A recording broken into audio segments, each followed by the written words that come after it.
l'adversaire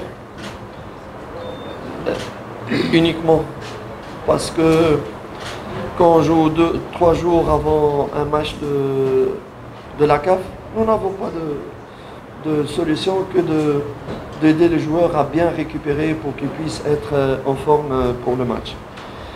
Malheureusement, ce que j'avais dit après le match de Mwanza, que la TFF avait refusé de postposer notre match de Mwanza parce que nous représentons la Tanzanie pour la Coupe d'Afrique. Et peut-être des gens ils disent oui, non, il n'y a pas de raison de postposer, alors que notre adversaire, tout le monde en Afrique, quand ils ont des matchs serrés, la fédération aide leur équipe pour avoir toutes les chances possibles de gagner. Ce n'était pas le cas et malheureusement ce match de Mwanza, il nous a coûté donc 2 blessures, peut-être qu'ils ne vont pas jouer pour le match de club africain, parce que les gens ne nous écoutent pas, ils ne veulent pas évoluer. Les gens ne nous écoutent pas, on ne demande pas pour postposer les matchs rien que pour le plaisir de postposer. Parce que nous sommes des techniciens, on sait, jouer 3 matchs en 8 jours, ça va faire des blessures. Et comme malheureusement on a tout fait, on a fait de turnover et quand même on a eu 2 blessés, peut-être qu'ils ne vont pas jouer à cause qu'on refuse de nous refuser, donc ils nous refusent de postposer les matchs.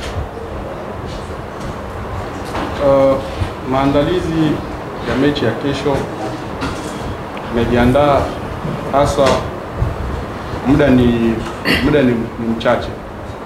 Ndani ya baada ya siku 3 tulikuwa na mechi, so ambacho tuliweza kukiandaa hapo kwanza ni kufuatilia sana mpinzani wetu ambao tunacheza naye, kuangalia namna gani anavyocheza na pia kuwapatia wachezaji muda wa kupumzika, sababu hatukuwa na muda wa kujiandaa sana. Mechi ilifuatana. Kwa mfano kama mechi ya Juma ambayo tuliocheza Mwanza, tuliomba shirikisho TFF kama wanaweza kaisogeza mechi mbele ili tujiandae vizuri, lakini hatujajibiwa kama tulivyokuwa tunatarajia. Hata kama wengine watasema hiyo sio sababu, lakini karibia sehemu zote Afrika pale mnapokuwa mnaandaa mechi kubwa ya kimataifa kama na hiyo, huwa shirikisho nasaidia timu kupata muda wa kupumzika ili wajiandae vizuri. Lakini sisi kwa upande wetu haikuwa hivyo, japokuwa sisi tunawakilisha Tanzania, na ndio maana hata mechi ya Jumapili, mechi ambayo tumecheza Mwanza, tumepata majeruhi wachezaji wawili ambao hawatakuwepo. Yote pia tunachangia hiyo sababu ya kutosikiliza tulipokuwa tunaomba mechi isogezwe mbele kutokana na ratiba ambayo sisi tunayo, mechi ya kimataifa. So mechi kama na hizo lazima tujiandae sasa kwa kutokana na muda ambao tumepewa. Bila hivyo hakuna lingine ambalo tunaweza kufanya zaidi ya kujiandaa na muda huu ambao tumekuwa nao. Mechi tunapangana na tukimaliza hii tunacheza hii, tukimaliza hii tunacheza hii, na pia mechi ya Afrika hiyo imekuja. So tunajiandaa kwa dizaini, lakini tutajitahidi kadri ya uwezo kupata matokeo. À part ça, mes joueurs sont très confiants, très concentrés malgré tout le contretemps, très concentrés et motivés pour faire un très bon résultat qui nous permettrait d'aller à Tunis avec beaucoup de chances de qualification. Nous tenons quand même à dire que le match va être difficile, les 2 confrontations vont être difficiles. Parce que j'ai l'impression qu'ici en Tanzanie, on ne connaît pas très bien le club africain. Le club africain, c'est un club égal à l'Espérance de Tunis en Tunisie, dans la popularité et dans l'histoire. Le club africain a gagné la Champions League dans l'ancien système en 91. Je crois qu'il a aussi d'autres titres. C'est un club qui a plus que 100 années d'existence. Extrêmement populaire en Tunisie. Donc c'est un club qui a la culture de l'Afrique, de compétition internationale. Et c'est pour cela que nous devons tout faire, mais alors là tout faire pour pouvoir faire un résultat positif. C'est notre rêve, c'est notre volonté de pouvoir offrir cette qualification à nos fans. On va se battre jusqu'au bout, on va donner le meilleur de nous-mêmes. C'est ce que les joueurs m'ont promis pour qu'on puisse faire un bon résultat. Kwa upande wa wachezaji, kwanza wako concentrate kuhusu mechi ya kesho, wana ile hali kabisa ya kutaka kufanya vizuri, wana tuseme hiyo shauku wanayo kabisa, ili tuende mbele zaidi. Kama zawadi ambao wanaweza wakaofa mashabiki ni kwenda stage inayofuatia. Watajitahidi kadri ya uwezo wao, watajituma kadri ya uwezo wao, mradi tupate matokeo mazuri ya kutupeleka mbeleni. Ni mechi ambayo ina nje na ndani, so tutaangalia jinsi ya kufanya mradi tupate matokeo mazuri ili tuende kwenye group inayofuata. Huenda Tanzania watu hawajui hiyo Club Africain vizuri. Ni club ambayo kwa Tunisia iko kama experience ya Tunisia. Ni timu kongwe ambayo ina zaidi ya kama miaka 100. Wamewahi kubeba Champions League kwenye 91 ule mfumo wa zamani. Pia wana makombe mengine ambao wamewahi kubeba. So sio timu ndogo, ni timu kubwa yenye historia tunayafahamu, lakini sisi pia kama nilivyoambiwa na wachezaji wangu, wako tayari kupambana mpaka dakika ya mwisho ili tufanye vizuri na twende hatua inayofuatia. Hicho ndio kitu ambacho wao wanaweza wakaofa wa mashabiki kwa mapenzi ambayo wamewaonesha. Maswali?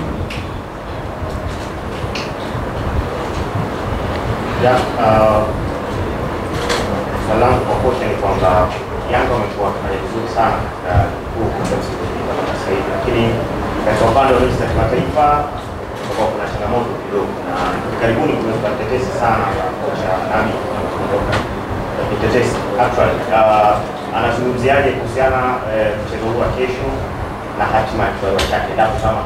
Naomba tuachane na maswali ya kibarua, ni maswala ya ajira. Tuzungumzie mchezo wa kesho tafadhali.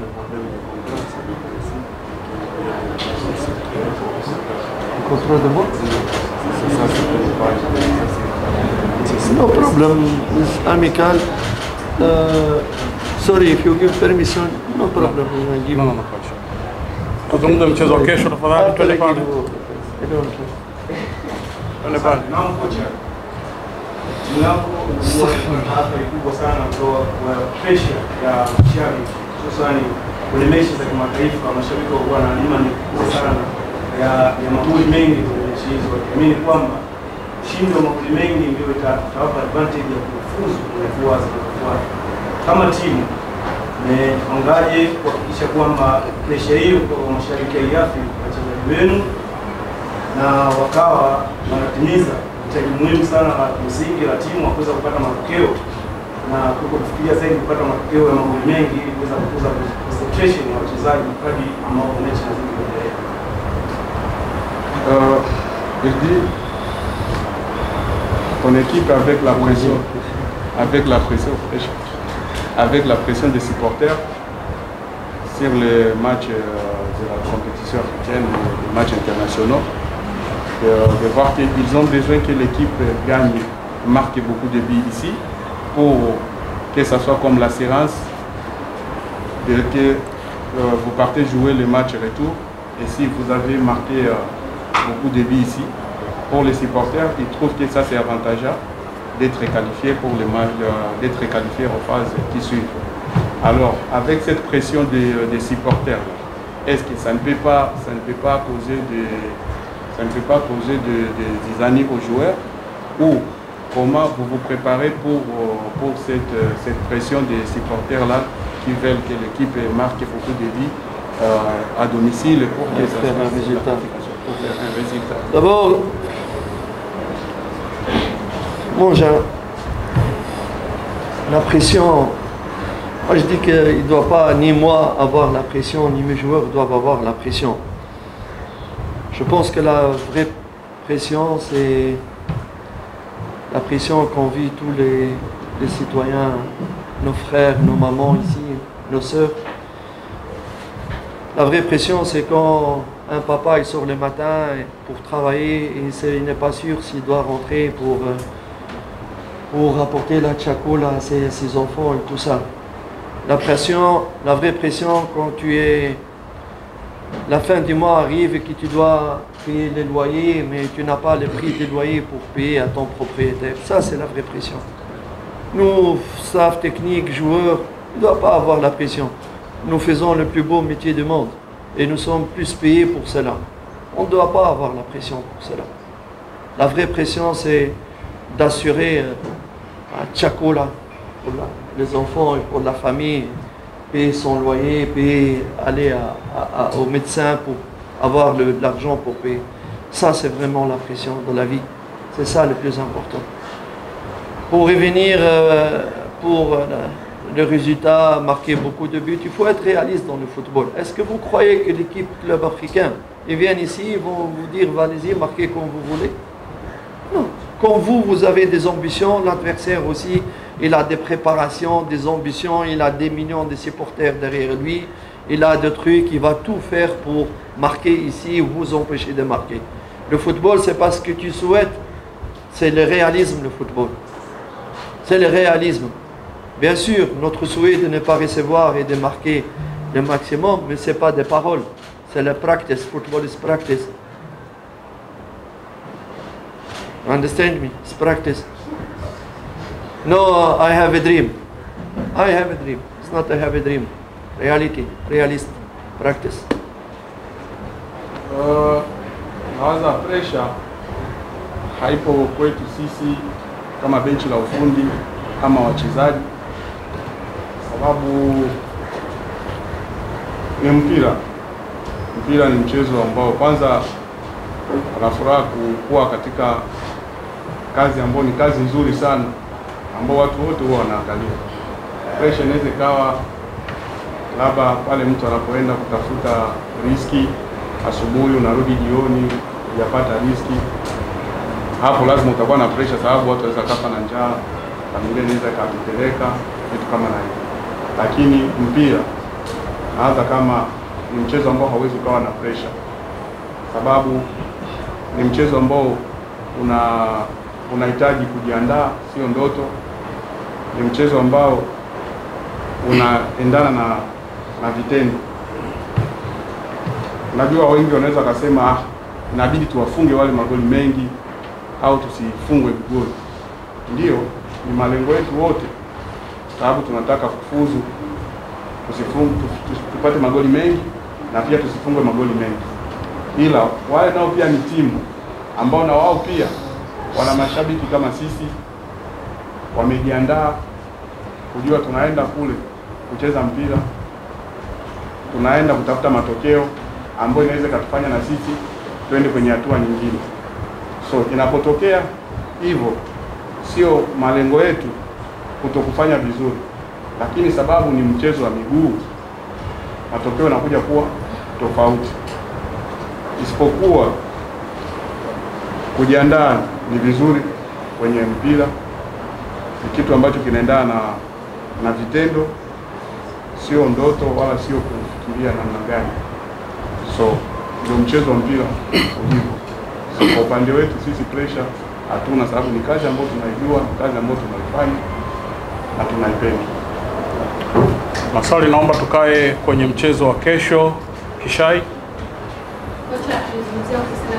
sogea mbele kidogo.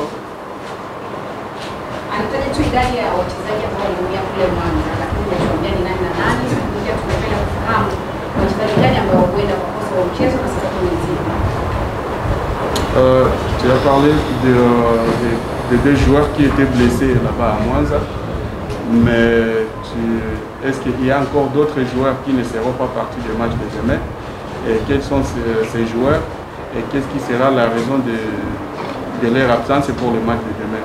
Les joueurs qui ne seront pas là.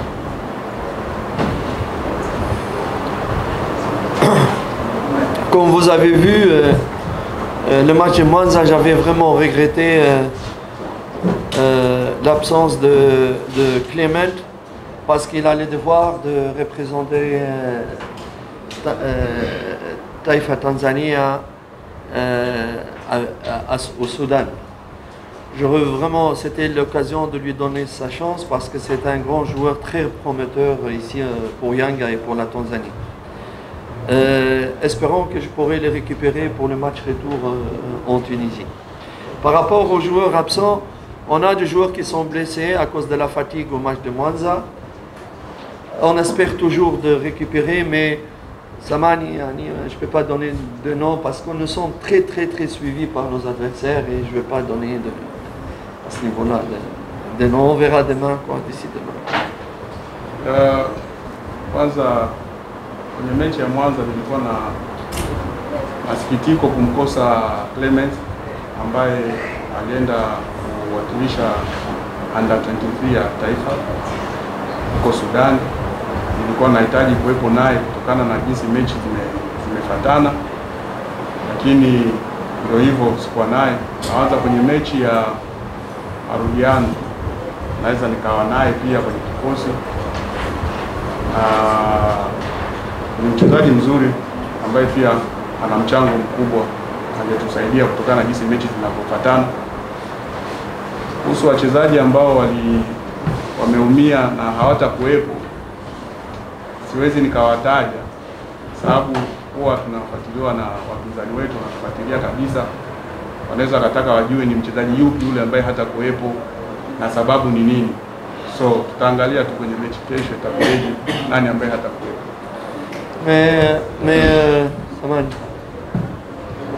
Mais on risque malheureusement de perdre un très grand joueur à Yanga, peut-être le joueur le plus important de Yanga. Mais je ne peux pas donner de nom. Labda kesho kuna mchezaji ambaye ni mchezaji mzuri, ni mchezaji kabisa muhimu sana Yanga. Haweza kataja jina lake, huenda kesho pia anaweza asiwe. Zainab, ongeza sauti kidogo.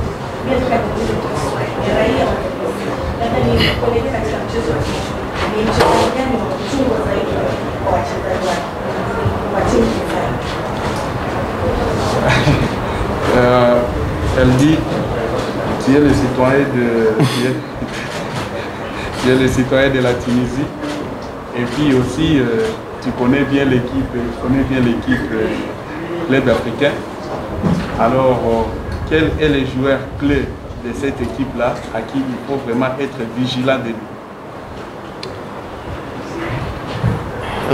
Club africain, ils ont le joueur qui était ici avec le coach, c'est un joueur qui va jouer le mondial dans un mois avec le Taifa tunisien. Le goalkeeper, il a joué le mondial en Russie contre Moaz Hassan.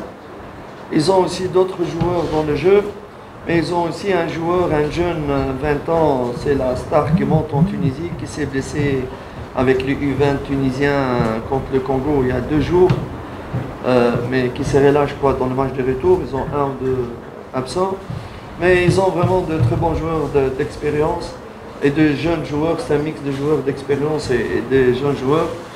Le danger peut venir de partout, pas uniquement d'un seul joueur. Kwa mfano wanamchezaji kama huyu aliyekuwepo hapa kwenye press ambaye alikuja na kocha yule, anacheza timu ya taifa ya Tunisia, awaza ataenda na Tunisia World Cup ya Qatar mwezi ujao.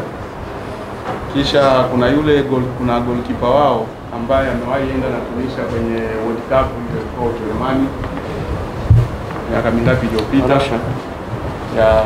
ya Urusi, World Cup ya Urusi. Sorry. Wana mchezaji mwingine ambaye ni kijana ametoka huko, anacheza timu ya taifa ya under 20, ni mzuri japokuwa kuna mechi kama ngapi aliumia, ila mechi ya marudiano anaweza akawepo. Wana wachezaji wazuri sababu wana mix ya wachezaji vijana, chipukizi na wengine. Na pia hauwezi ukafocus tu kwa mchezaji mmoja yupi ambaye inabidi kumbana, yupi ambaye inabidi kumwachia. So lazima kuwa makini kwa wachezaji wote kama timu, sababu ndio timu ya mpira hiyo. Ils sont forts vraiment dans le bal arrêté aussi, il faut vraiment faire très attention. Ni wachezaji wazuri ambao ni wazuri kwenye mipira ya kufa. So inabidi kuwa makini sana unapocheza nao, wasipate muda wa kucheza zile mipira ambazo zimeanguka kutoka kwa mpinzani, wao wanakuja kuzimalizia. So kabisa kwa upande ule timu yao wako vizuri. So ni vitu ambavyo tunafanyia kazi. Maswali mawili ya mwisho, Shomari. Na kocha tunafahamu kwa mchezo wa kesho je, kwa na mabadiliko yote kwa kutumia striker mmoja ambayo inaonekana kama inakuja vigumu kupata matokeo. Il dit pour le match de demain, est-ce qu'il y aura les changements de système de jeu comme vous avez toujours vous jouez toujours avec un attaquant de pointe à qui ça arrive que ça devient un peu compliqué pour avoir les résultats, des choses pareilles. Est-ce que tu vas changer les systèmes par rapport à ces systèmes que tu joues toujours? Vous savez, vous devez avoir joué les systèmes qui correspondent aux qualités de tes propres joueurs. Jouer avec deux attaquants, tu dois changer complètement le système et tu dois, c'est-à-dire comme on sait qu'Aziz par exemple c'est un numéro 10, si tu vas jouer 4-4-2 à plat, tu vas mettre Aziz sur le côté ou tu le mets sur le banc. Il faut savoir s'adapter s'adapter par rapport aux qualités du noyau et spécificités et caractéristiques de tes joueurs. Il y a beaucoup d'équipes qui jouent 4-2-1, nous-mêmes on a joué avec un seul attaquant, mais on a fait de très bons résultats. Le plus important c'est l'animation, et ne pas laisser sceller le numéro 9 seul dans les paquets. Il faut qu'il y ait des supports de la deuxième ligne, de milieu de terrain, et il faut qu'il ait l'apport d'un des ailiers quand la balle est sur le côté. C'est plus un problème de positionnement dans la phase finale de l'attaque que un ou deux joueurs. C'est pas question de un ou deux joueurs ou deux attaquants. Mais moi, comme coach, je dois m'adapter aux caractéristiques de joueurs que j'ai. Par exemple, comme parfois je voulais faire jouer Aziz half space. Aziz is not winger, but he's not playing winger. No, because he's playing right, he's winger. No, he's another animation. Another is not go to line and cross. No, Aziz, if you play right, it's not for that. He's playing right for inside with left foot. This is my animation. No, and you know, Aziz is not winger. It's not simple like that football. Aziz is not winger. Why I want Aziz is not winger, but I want Faisal 10 play 10. Hey, Nini. I want Faisal 10. Aziz is no winger. Aziz he play center defender, pushing. But alhamdulillah, I don't understand Swahili. Because if you understand Swahili, I'm matatizo. So, I think you understand, eh?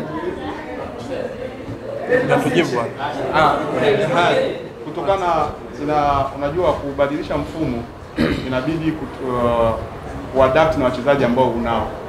Mfumo unaendana na wachezaji ambao unao. Kwa mfano kama unaweza kucheza 4-4-2, sawa? 4-4-2.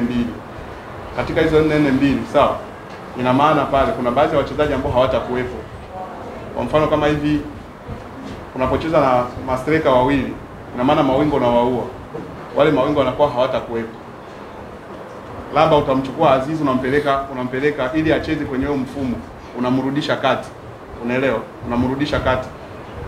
Ama ukiangalia Faisal inabidi acheze 10, Azizi pia inabidi acheze. Sasa muda mwingine unakuta ule mfumo wa kubadilisha kucheza labda na mastreka wawili, midfield 4 na mabeki 4 inategemea na wachezaji wako jinsi unavyowaona kama wanaweza kaendana na ule mfumo. Lakini mfumo wa striker mmoja ulitusaidia pia tukapata matokeo mazuri. Na ndio maana unakuta muda mwingine unataka kusema okay, unamweka Aziz akae pembeni. Sio kama unamweka awe winga. Anacheza nusu winga. Lakini sio winga. Anacheza nusu space ili awe anaingia katikati. Lakini watu watakwambia anamwekaje Aziz ambaye sio winga, acheze winga. Sasa football haiko hivyo. Football inategemea, inaendana, mfumo wa football inaendana na jinsi wewe una wachezaji wako, jinsi unavyojua huu mfumo unaweza kaendana nao, huu mfumo unaweza kutupatia matokeo au mfumo hauwezi ukatupatia matokeo. Ndio kitu kama na hicho. Swali moja la mwisho, Nasibu. Sawa, mwalimu kesho anakwenda kukutana na kabla ya kigeni ambayo inatokea pia nyumbani kwao. Pengine yeye anajisikia faraja gani ikitokea anafunga kwa Tete, lakini pia itakuwa atahuzunika kwa kiasi gani ikitokea kesho anacheza na klabu? Ni kesho au kwa kiujumla? Sababu ni mechi mbili. Yes, kiujumla. Kiujumla. Sawa. Tu pars jouer avec l'équipe de chez toi, l'équipe de la maison. Quelle fierté que tu auras une fois que tu fais sortir club africain, et quel regret que tu auras si tu seras sorti par le club africain, l'équipe de chez toi. J'ai absolument pas de sentiment spécial à l'idée de jouer contre le club africain, et ça ne me donne pas plus de motivation pour me faire sortir parce que c'est un club de mon pays. Je suis arrivé à un âge où je ne cherche plus à prouver quoi que ce soit, ni à mes compatriotes, ni à ici. À certains moments de la vie, on devient plus sage, plus calme, et c'est pas être reconnu au truc qui m'intéresse le plus. Ma seule satisfaction, Inch'Allah, mon seul objectif, c'est de pouvoir rendre nos fans de Yanga heureux. Même pas pour moi personnel, même pas pour mon CV, rien du tout. Mon plus grand souci, je suis même prêt à mourir pour rendre les fans de Yanga heureux pour ce débat. Si moi je pouvais le faire, je le ferais. C'est tout. Je ne cherche pas la publicité, ni les caméras, ni les télévisions, ni qu'ils parlent de moi. Je veux pas. Je veux rendre ces fans heureux parce qu'ils m'ont donné beaucoup d'amour, beaucoup de respect dans des moments difficiles, et j'ai envie de rendre heureux. C'est tout. Et je prie Dieu qu'on prie tous pour qu'on soit qualifié, parce que si je ne serais pas qualifié, je serais un homme meurtri. Nawaza sio sababu ni timu ya nyumbani ndio nikiwatoa nitakuwa na furaha sana, au wakinitoa nitakuwa na masikitiko sana. Kwa umri ambao nimefikia kwenye football, sitafute tena umaarufu wa kuonekana kwenye TV, kwenye kamera au kwenye vyombo vya habari, ila ambacho mimi ninaweza nikasema kama ndani ya uwezo wangu, inaweza kawa ndani ya uwezo wangu mpaka dakika ya mwisho nife ili tupate matokeo mazuri kwa kufurahisha mashabiki wa Yanga. Hicho ndio kitu ambacho naweza nikakifanya kwa muda huu, na ndio maana naomba Mungu kweli atusaidie, na sisi na mimi na nyinyi na mashabiki tuombe tupate kufuzu. Itakuwa furaha sana kwangu kama shukrani ambayo naweza nikawashukuru mashabiki wa Yanga kwa upendo wamenionyesha na support ambao wamenipa katika kipindi kigumu. So sioni mengine zaidi ya kwa tafutia mashabiki wa Yanga furaha, na furaha itakuja pale tunapopata matokeo mazuri.